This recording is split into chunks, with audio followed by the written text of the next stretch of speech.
Bonjour mes amis, bienvenue à la quatrième vidéo concernant le module électrochimique et semestre et 5. Donc, dans cette vidéo, on va voir les méthodes expérimentales pour mesurer le coefficient d'activité moyen. D'accord? Et dans le cinquième vidéo, on va voir les méthodes pour déterminer le coefficient d'activité d'un ion. Donc, on commence par les mesures expérimentales de coefficient d'activité moyen, c'est-à-dire comment on peut déterminer le coefficient d'activité moyen. On a trouvé la relation de Debye-Hückel c'est-à-dire pour un électrolyte, et on a l'expression de gamma plus moins. Mais parfois, on ne peut pas utiliser cette relation, c'est-à-dire il faut déterminer expérimentant ces coefficients. Donc, première méthode, à partir de la constante de dissociation des électrolytes faibles. D'accord? C'est-à-dire, on va considérer un électrolyte faible, donc partiellement dissocié, de la constante de dissociation dans ce cas, et à partir de cette constante de dissociation, on peut déterminer le coefficient d'activité. Deuxième méthode, à partir de celle de la solubilité de sel peu soluble. D'accord? On va considérer un sel EC partiellement dissocié ou bien partiellement soluble, c'est-à-dire c'est un électrolyte faible. On va écrire l'expression de la constante de solubilité KPS ou bien KS. Et à partir de KPS, on peut déterminer dans ce cas le coefficient d'activité moyen. Ou bien par mesure des forces électromotrices des piles électrochimiques. D'accord? C'est-à-dire des delta E, la force électromotrice de la pile, c'est-à-dire delta E. هذه غنشوفها ان شاء الله في deuxième chapitre des piles électrochimiques. Donc, on commence par la constante de dissociation d'un électrolyte faible. Donc, on va considérer un électrolyte faible de type AH, d'accord, à l'état liquide initialement, d'accord, par exemple l'acide acétique, CH3COH, c'est un acide faible. La dissociation de cet acide va donner A- plus H3 ou plus. Dans ce cas, on parle de l'équilibre de dissociation, d'accord, puisque à l'état liquide, si par exemple à l'état solide, c'est un sel, on a un équilibre, on parle de l'équilibre de dissolution. D'accord? Donc, à T égale 0, on va considérer une concentration C pour l'acide 0, 0. Donc, à T final, donc, puisque c'est un acide faible, donc on a C moins X, avec X, c'est la quantité dissociée, est égal, c'est alpha fois la concentration initiale. Et on va factoriser par C, on trouve C1 moins alpha. Donc, c'est C1 moins alpha. Et pour 1 moins, c'est Cx avec X est égal à alpha. D'accord? Ou bien si X avec X égale c'est C fois alpha. Et H3 plus, c'est C fois alpha. Donc, on va écrire la constante des dissociations relative à la concentration. D'accord? C'est-à-dire Kc. Donc, Kc est égal, c'est la concentration des produits sur la concentration des réactifs. Donc, c'est la concentration de A- multiplié par la concentration de H3 plus sur la concentration de l'acide AH. Avec la concentration de la base conjuguée A- égale C fois alpha. H3 plus, c'est C fois alpha. Et pour l'acide, c'est C facteur 1 moins alpha. Et on va trouver C alpha au carré 1 moins alpha. On va simplifier la concentration C. Donc, c'est cassé.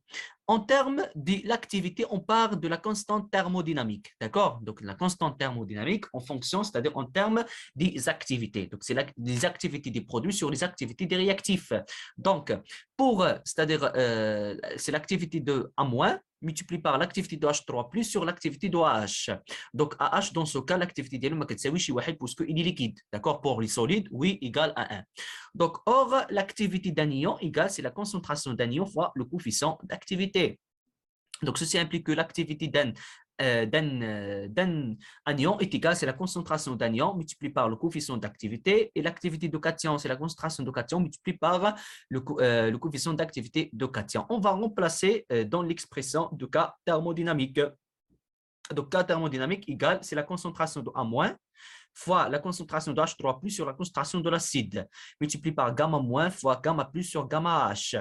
Donc, avec cette partie correspondant à quoi? C'est la concentration, c'est Kc, d'accord? C'est la constante relative à la concentration.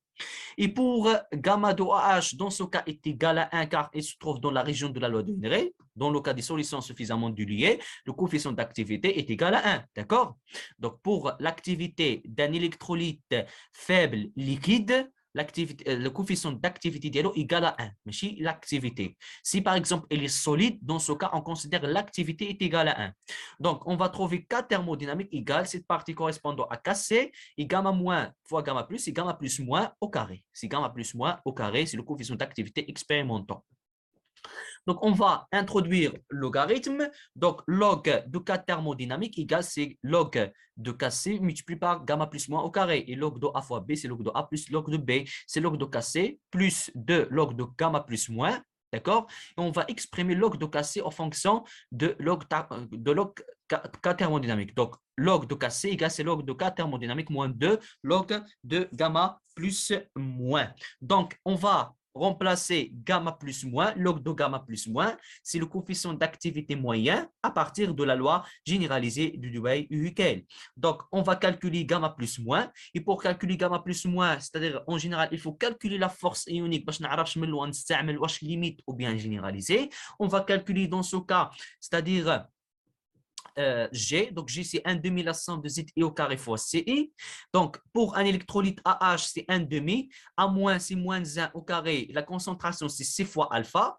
Et pour le cation, c'est A, H3 plus C1 au carré multiplié par C alpha. C'est 1 demi de C alpha. On va simplifier 2 à 2. Il reste C fois alpha.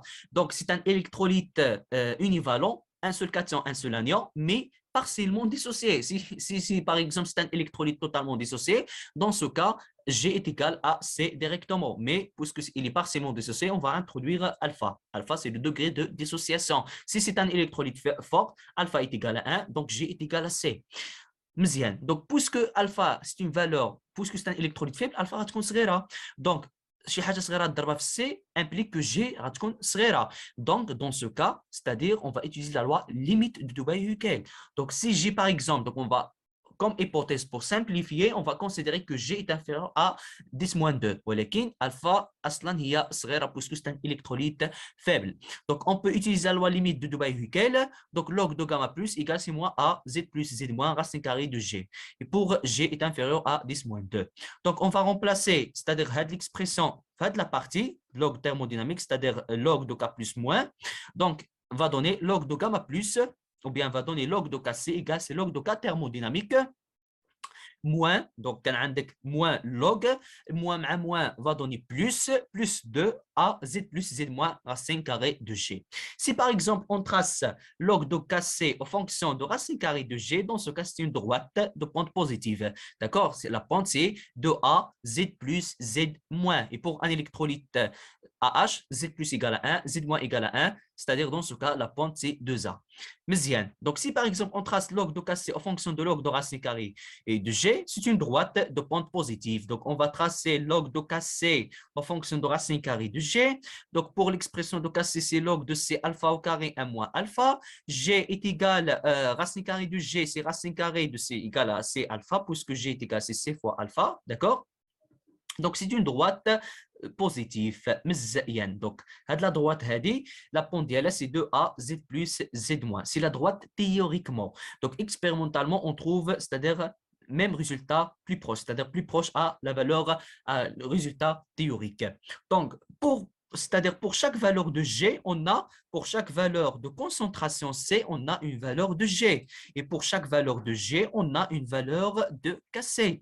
D'accord? C'est-à-dire, pour déterminer, ou bien, l'expression, il faut déterminer K thermodynamique et Kc pour calculer le coefficient d'activité. Donc, pour chaque valeur de C, on a une valeur de G, et pour chaque valeur de G, on a une valeur de Kc. D'accord? C'est-à-dire, et puisqu'on a une valeur de log de Kc, c'est-à-dire qu'on a la valeur de Kc. Et log de Kc, pour trouver Kc, on va introduire 10 à la puissance. D'accord? N'est pas l'exponentielle, puisque c'est logarithme le sharif had le kamashi décimal n'est pas rien, d'accord? Donc c'est pour chaque valeur de C, on a une valeur de G, pour chaque valeur de G, on a une valeur de log de Kc et par conséquent, on a une valeur de Kc.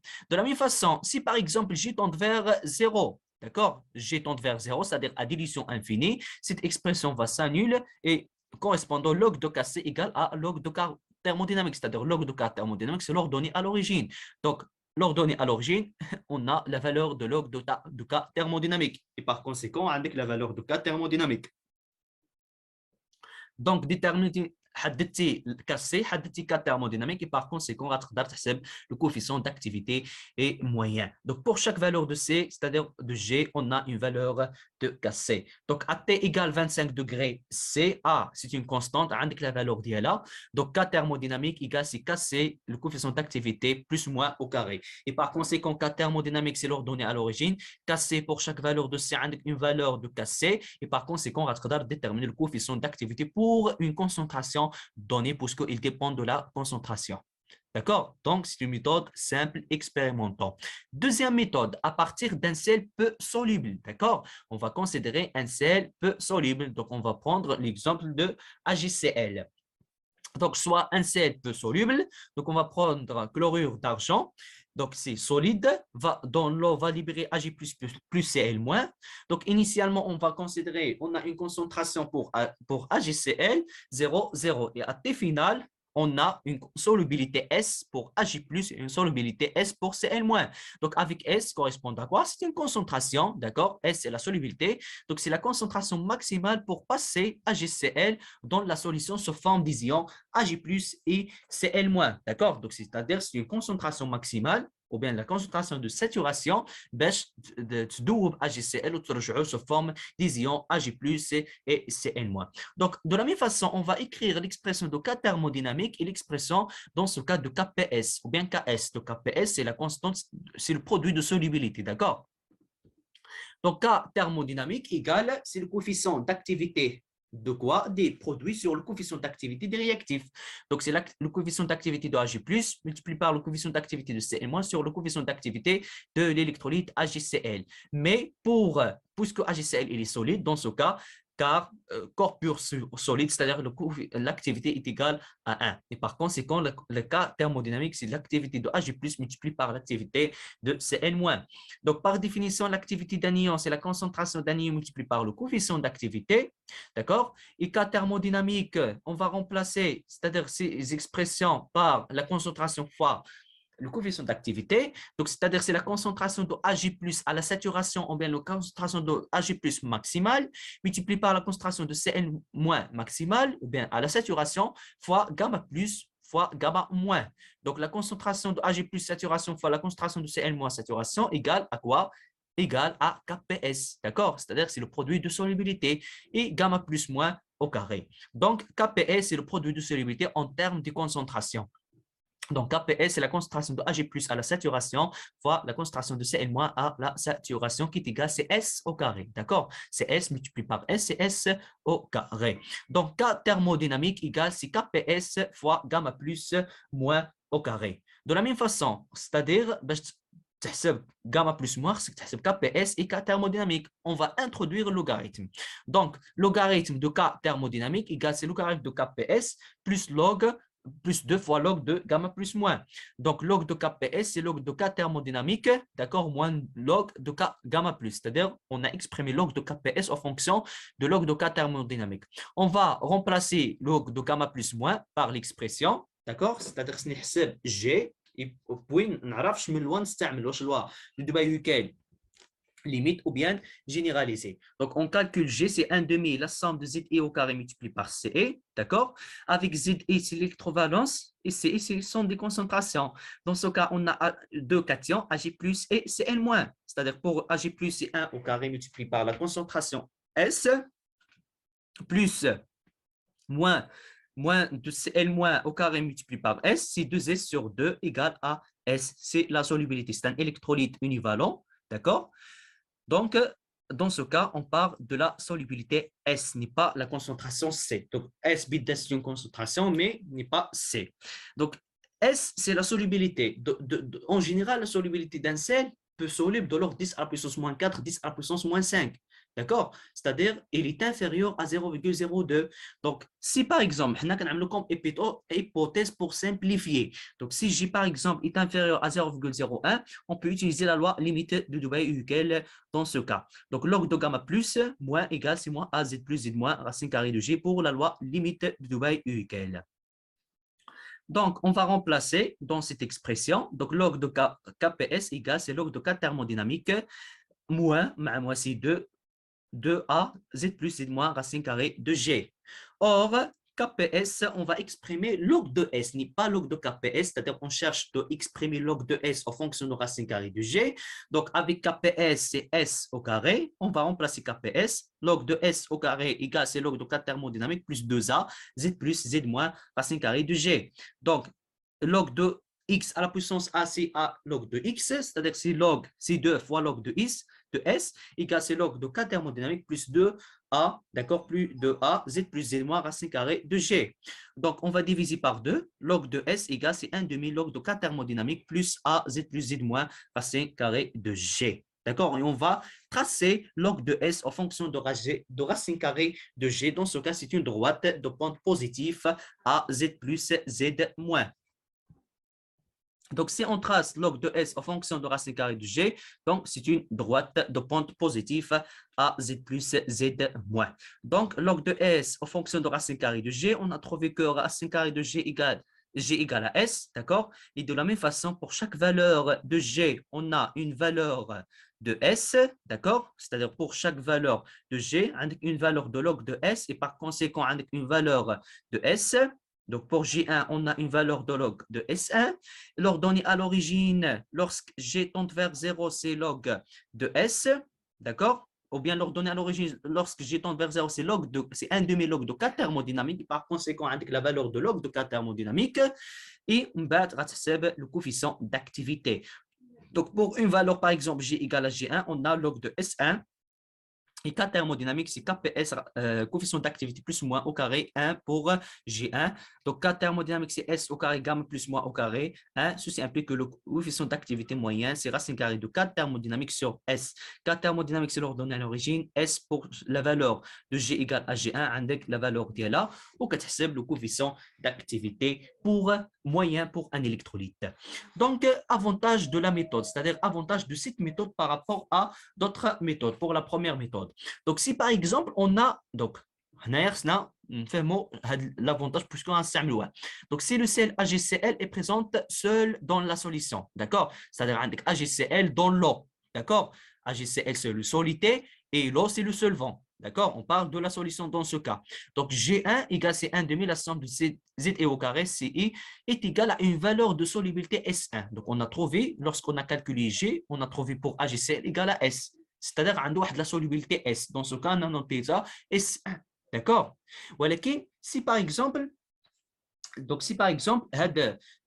l'électrolyte AgCl غنزيدو ou bien غنزيد عليه واحد l'électrolyte اخر donc la solubilité غتبدل في هذه الحاله داكو ما غتبقاش هي نفس S1 soit غتصغر soit غتكبر. Donc si par exemple le sel AgCl est en présence d'un électrolyte fort, d'accord, c'est un électrolyte fort AB, dans ce cas on considère que c'est un électrolyte fort. Donc on a déjà dit, c'est-à-dire dans les hypothèses de Debye-Hückel, lorsqu'on a un électrolyte fort, c'est-à-dire qui fixe la force ionique. Pourquoi? Parce qu'un électrolyte fort a de la concentration كبيرة par rapport à la solubilité S, d'accord? C'est-à-dire pour l'expression de G, on introduit toutes les ions, d'accord? On دخلوا جميع les ايونات اللي تماك ولكن la concentration des ions les régions للسيل تكون la concentration ديالهم صغيره par rapport à l'électrolyte fort et par conséquent je pourrais يتحكم لك في G غيتحكم لك l'électrolyte fort. Donc qui fixe la force ionique de la solution. On remarque que la solubilité de AgCl va être augmentée par conséquent KPS. Donc c'est-à-dire parfois on installe un électrolyte fort avec l'eau et le sel. Dans ce cas la solubilité كتكبر, d'accord, c'est-à-dire بعض المرات كتكبر وتقدر تصغر. Donc la solubilité كتكبر. Donc puisque la solubilité كتكبر et par conséquent KPS le produit de solubilité غيكبر مزيان. ولكن يعني ما غتبقاش جي كتساوي اس 1 غترجع كتساوي واحد لا سولوبيليتي اخرى سوا اس 2 باغ اكزومبل. دونك اون فا كونسيديري اون اجوتي ستادير على هاد اجي سي ال افيك لو زيدت عليها واحد الكتروليت فورت اب بي. دونك اب بي اون فا كونسيديري سي ان اونيفالون ا زد بلس بلس بي زد موان. دونك جي 2 ستادير دوزيام فورس ايونيك سي لا سوم دو زد اي au carré multiplié par CI.